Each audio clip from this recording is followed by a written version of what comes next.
bisita ang kanilang mga kasama. Anong kapalaran kaya ang naghihintay sa ating mga immune housemates na naglaho at napunta sa secret room? At paano ba silang mag-reunite sa kanilang mga kasamang nominadong housemates? Yan ang inyong pakatutukan. Samantala, Ate B, kaugnay niyan, anong papel kaya ang gagampanan ng ating pinakabagong house guest? Paano nga ba niya matutulungan ang mga housemates sa secret room para sa huli ay muli nilang makasama ang mga housemates? Mabuti pa, kilalanin natin siya.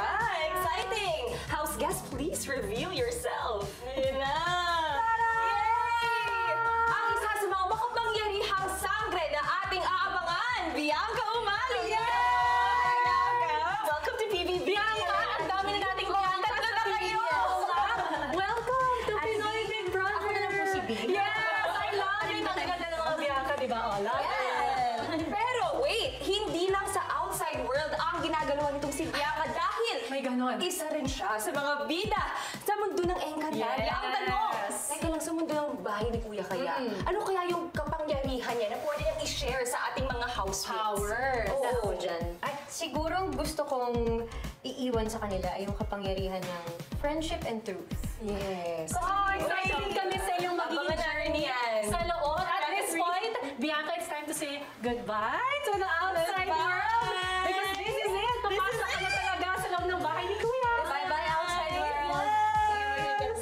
Good luck! It's now your time to enter the PBB house! Have fun, have fun! Ang mga housemates nakatanggap ng isang hudyat. Na-reach ko naman. Coming! May isang bisitang darating. May isang bisita. Kuya, may clue ba dyan kung sino po yung bisita? Samantala, sa confession room, kausap na ni Kuya ang kanilang bagong bisita. Maligayang pagdating sa bahay ko. Avisala, Kuya. Nice to meet you po. Hello, Bianca. Hello po. Ano yung salitang sinabi mo? Avisala, Kuya. Ang ibig sabihin po ng avisala ay hello po. Salita po na pagbati sa mundo ng Encantadia. Avisala, Bianca. Avisala, Kuya. Kamusta ka? Ayos na ayos po. Sa totoo lang, Kuya, may confession po ako sa inyo. Ano yun? Hindi po ako pumasok dito sa loob ng bahay para po sa sarili ko.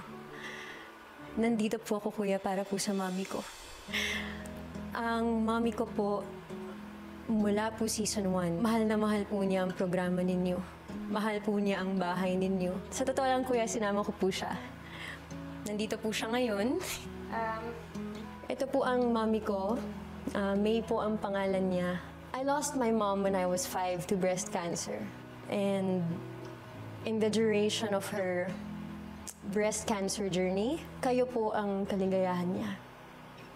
Gusto ko din po iparating sa inyo, Kuya, na nung wake po ng mami ko, sa sobrang mahal po niya yung show ninyo at alam po ng mga tao yun, yung AVP po na ginawa po para sa memories niya, ang theme song po ay yung theme song ninyo, yung Pinoy Ako. Kaya po excited ako kasi itong experience po na ito ay para sa kanya. Sobrang maraming salamat po. Ako dapat ang magpasalamat. Unang-una, na ibigay mo ang oras para bumisita. Maraming salamat dahil naging bahagi ako ang bahay ko kahit paano sa buhay ng nanay mo. Alam ko kung gaano ka-espesyal ang sandaling ito. Sobra po, Kuya. Salamat po. Maraming salamat po. Bianca, anong gusto mong itawag ko sa'yo? Kuya, alam ko po na napakarami na pong Bianca sa tahanan ninyo. Meron na pong Ate B sa labas at may Bianca na rin po dito. B na lang po ang itawag niyo sa akin, Kuya. Okay, B. Ngayon, B, oras na para makilala mo ang mga housemates ko. Sa loob ng bahay, ipinatawag ni Kuya si Clarice.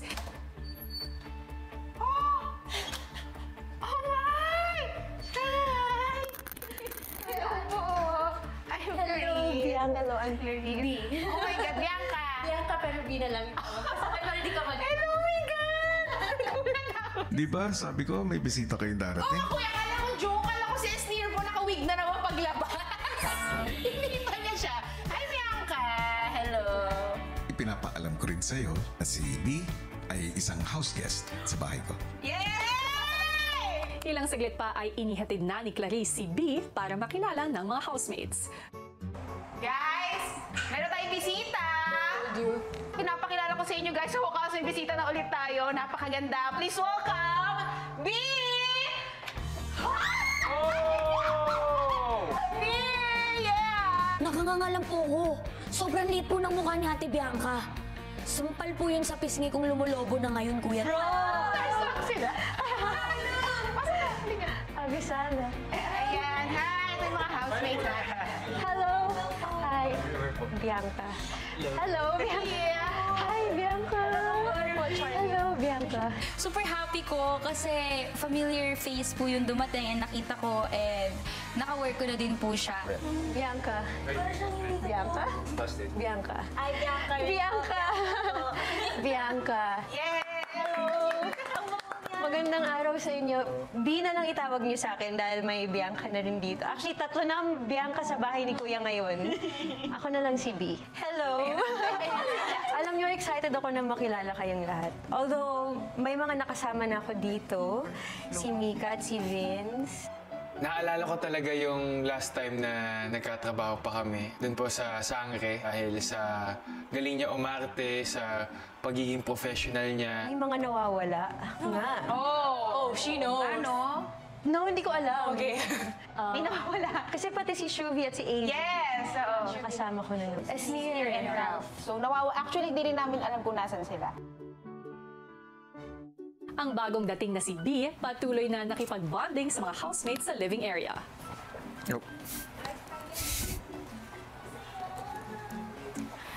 Sorry kung medyo stand kami kasi minsan lang kami makakita ng tao na iba.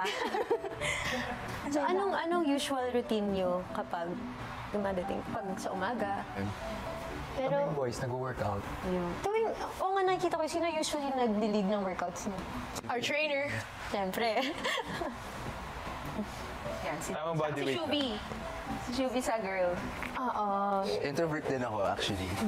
Bago lang rin ako sa showbiz. But something about me, okay din, medyo bago din ako sa industry. I was gone for a month from this house, tapos bigla lang din nakabalik. Excited ako na mas makilala ka pa. Kasi tagal ko din hindi nakapag-taping sa work natin. Then sobrang bitin. Akong ate dito and so excited na rin ako na makabanding ka dito sa kusina.